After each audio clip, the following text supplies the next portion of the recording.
जय श्रीकृष्ण बंधुगण मासिक राशिफल कार्यक्रम को आपण मानक स्वागत। आज ए भिडियो जानिबा मिथुन राशि जातकंकर मार्च मासर संपूर्ण मासिक राशिफल केमिति रहिबो आपणकर कैरियर व्यवसाय हेल्थ एंड एजुकेशन तासह पारिवारिक तथा वैवाहिक जीवन और आय व्ययर संपूर्ण विवरणी। एही राशिफल भिडियो चंद्र राशि और ग्रह गोचर अनुसार दिया जाइथाय। यह समस्त जीवन में समान प्रभाव पकाइब ता नुहे। आपणकर जातक अनुसार ग्रह मानकर गोचर अनुसार आपणक उपरे प्रभाव पड़ी था।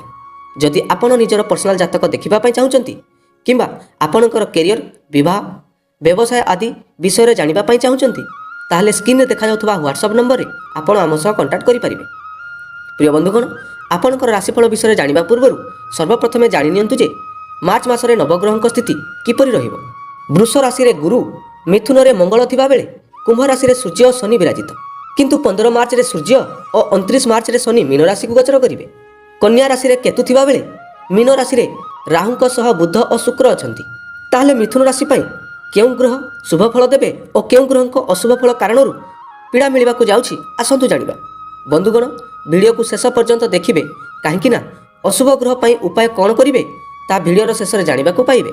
वीडियो आरंभ करबा पूर्वरु जदि आपण ए पर्यंत चैनल को सब्सक्राइब करि नांती प्लीज एबे ही शुभ मुहूर्त चैनल को सब्सक्राइब करि नियंतु।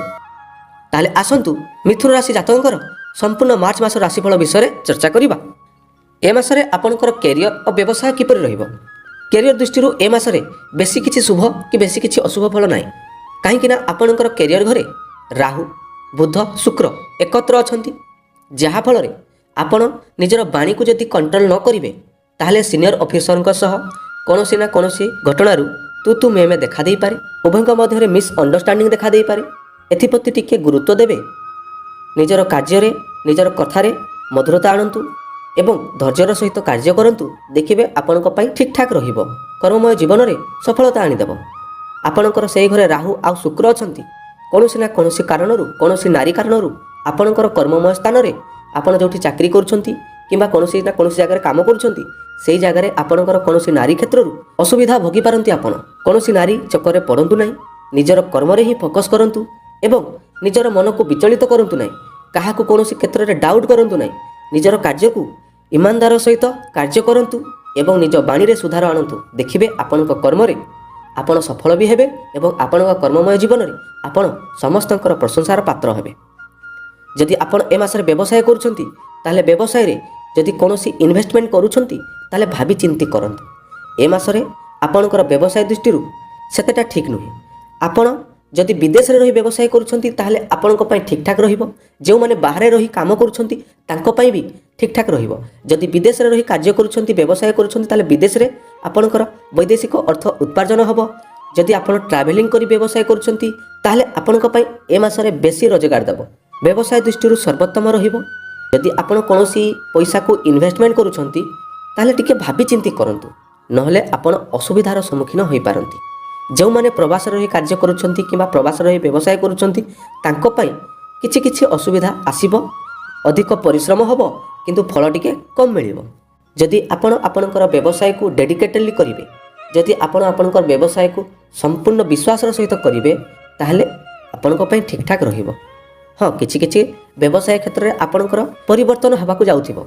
आपण व्यवसाय रे किछि परिवर्तन करिबा पई भाबुथिबे। जदि आपणक दृष्टिरू सेटा व्यवसाय रे परिवर्तन करिबा भलो हबो ताहले करंतु नहले अजथारे जदि परिवर्तन करिबा पई भाबुचंती ताहले करंतु नाही। प्रत्येक लोकंक सहित मिलिमिशि कार्य करंतु देखिबे आपणकर व्यवसाय बहुत मजबूत रहिबो।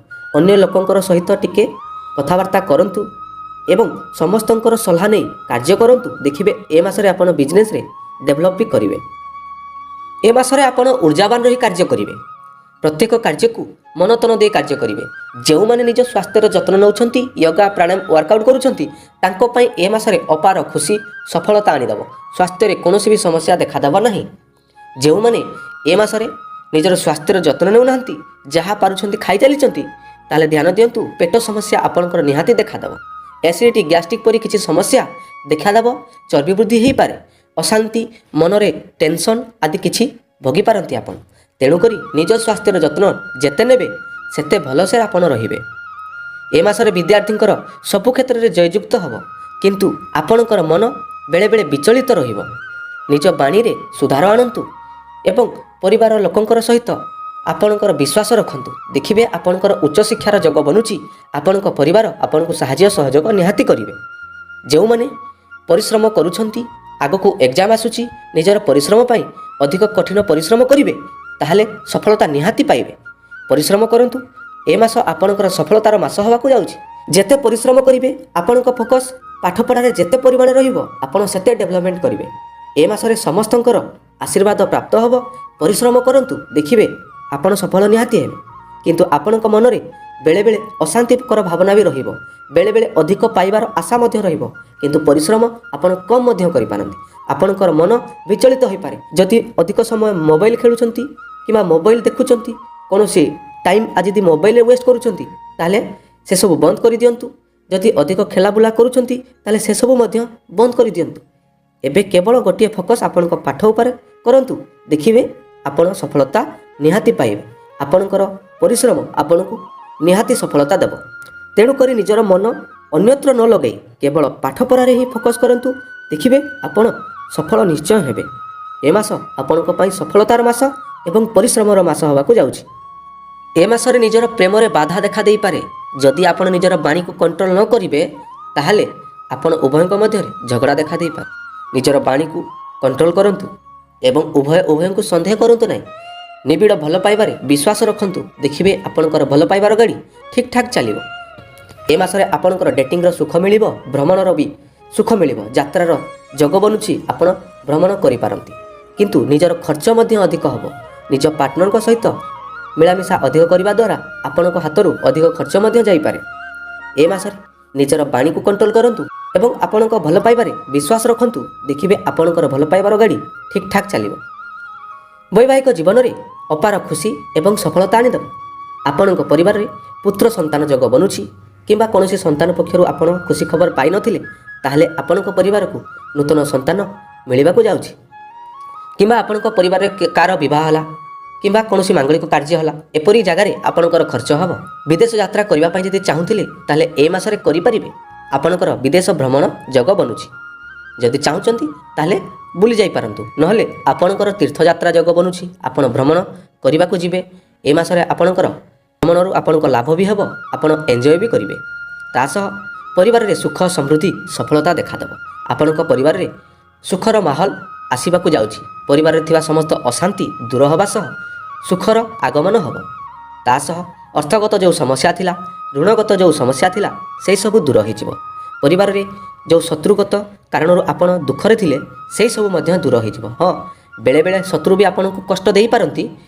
ବେଶୀ କିଛି ଚିନ୍ତା କରନ୍ତୁନି। ପ୍ରତ୍ୟେକ ଦିନ ହନୁମାନ ଚାଳିଶା ପାଠ କରନ୍ତୁ। ଶତ୍ରୁଗତ ଯେଉଁ ସମସ୍ୟା ଥିଲା, ଶତ୍ରୁଗତ ଯେଉଁ ଭୟ ଥିଲା, ସବୁକିଛି ଦୂର ହୋଇଯିବ। ତା ସହ ବୈବାହିକ ଜୀବନରେ ସୁଖ ଶାନ୍ତି ସମୃଦ୍ଧି ଦେଖାଦେବ। ପତି ପତ୍ନୀଙ୍କ ମଧ୍ୟରେ ନିବିଡ଼ ଭଲ ପାଇବା ରଖନ୍ତୁ। ଉଭୟଙ୍କୁ ସାହାଯ୍ୟ ସହଯୋଗ କରନ୍ତୁ। ଦେଖିବେ ଉଭୟଙ୍କ ମଧ୍ୟରେ ଭଲ ପାଇବା ଠିକ୍ ଠାକ୍ ରହିବ ଏବଂ ବୈବାହିକ ଜୀବନ ସୁଖମୟ ହେବ। ତା ସହ ପରିବାରରେ ସୁଖ ସମୃଦ୍ଧି ସଫଳତା ଦେଖାଦେବ। ଇନଭେଷ୍ଟମେଣ୍ଟ କରିବା ପୂର୍ବରୁ ଭାବିଚିନ୍ତି କରନ୍ତୁ। ବିଦେଶରେ ଯଦି ରହି ଆପଣ କାର୍ଯ୍ୟ କରୁଛନ୍ତି, ତାହେଲେ ବିଦେଶରୁ ଅର୍ଥ ଅର୍ଜନ ହେବ। କର୍ମମୟ ଜୀବନରେ ସୁଖ ଶାନ୍ତି ସମୃଦ୍ଧି ଦେଖାଦେବ। ତେଣୁକରି ନିଜ କାର୍ଯ୍ୟରେ ଫୋକସ୍ କରନ୍ତୁ, ନିଜ ବାଣୀରେ ସୁଧାର ଆଣନ୍ତୁ। ଦେଖିବେ ସବୁକିଛି ଠିକ୍ ଠାକ୍ ଚାଲିବ। ଯଦି କୌଣସି ଇନଭେଷ୍ଟମେଣ୍ଟ କରିବା ପାଇଁ ଚାହୁଁଥିଲେ, ତାହେଲେ 15 ମାର୍ଚ୍ଚ ପୂର୍ବରୁ କରିନିଅନ୍ତୁ। ଦେଖିବେ ଆପଣଙ୍କର ଇନଭେଷ୍ଟମେଣ୍ଟ ଠିକ୍ ଠାକ୍ ରହିବ। ଯଦି କୌଣସି ମାଙ୍ଗଳିକ କାର୍ଯ୍ୟ କରିବା ପାଇଁ ଚାହୁଁଥିଲେ, ତାହେଲେ 15 ମାର୍ଚ୍ଚ ପୂର୍ବରୁ କରିନିଅନ୍ତୁ। ଆପଣଙ୍କ ପରିବାରରେ ସୁଖ ସମୃଦ୍ଧି ଆଦି ଦେଖାଦେବ। ପ୍ରିୟ ବନ୍ଧୁଗଣ, ଏ ଥିଲା ମିଥୁନ ରାଶି ଜାତକଙ୍କର ସମ୍ପୂର୍ଣ୍ଣ ମାର୍ଚ୍ଚ ମାସର ରାଶିଫଳ। ଯଦି ଆପଣ ନିଜର ପର୍ସନାଲ ଜାତକ ଦେଖିବା ପାଇଁ ଚାହୁଁଛନ୍ତି କିମ୍ବା ଆପଣଙ୍କର କିଛି ନା କିଛି ପ୍ରଶ୍ନ ଥାଏ ଜାଣିବା ପାଇଁ ଚାହୁଁଛନ୍ତି, ତାହେଲେ ସ୍କ୍ରିନରେ ଦେଖାଯାଉଥିବା ହ୍ୱାଟ୍ସଆପ୍ ନମ୍ବରରେ ଆପଣ ଆମ ସହ କଣ୍ଟାକ୍ଟ କରିପାରିବେ। ପ୍ରିୟ ବନ୍ଧୁଗଣ, ଅଶୁଭ ଗ୍ରହ ପାଇଁ ଉପାୟ କ'ଣ କରିବେ? ପ୍ରତ୍ୟେକ ଦିନ ବିଷ୍ଣୁ ସହସ୍ରନାମ ପାଠ କରନ୍ତୁ। ତା ସହ ପ୍ରତ୍ୟେକ ମଙ୍ଗଳବାର ଦିନ ହନୁମାନ ଚାଳିଶା ପାଠ କରନ୍ତୁ। ଦେଖିବେ ଆପଣଙ୍କ ପରିବାରରେ ସୁଖ ଶାନ୍ତି ସମୃଦ୍ଧି ସବୁକିଛି ମିଳିବ। ତା ସହ ନିଜର କର୍ମମୟ ଜୀବନରେ ଆପଣ ସବୁ କ୍ଷେତ୍ରରେ ବିଜୟ ଲାଭ କରିବେ। ଆଜି ପାଇଁ ଏତିକି। ପୁଣି ଦେଖା ହେବା ଅନ୍ୟ ଏକ ଭିଡ଼ିଓରେ। ଜୟ ଜଗନ୍ନାଥ, ଜୟ ମା ସମଲେଇ।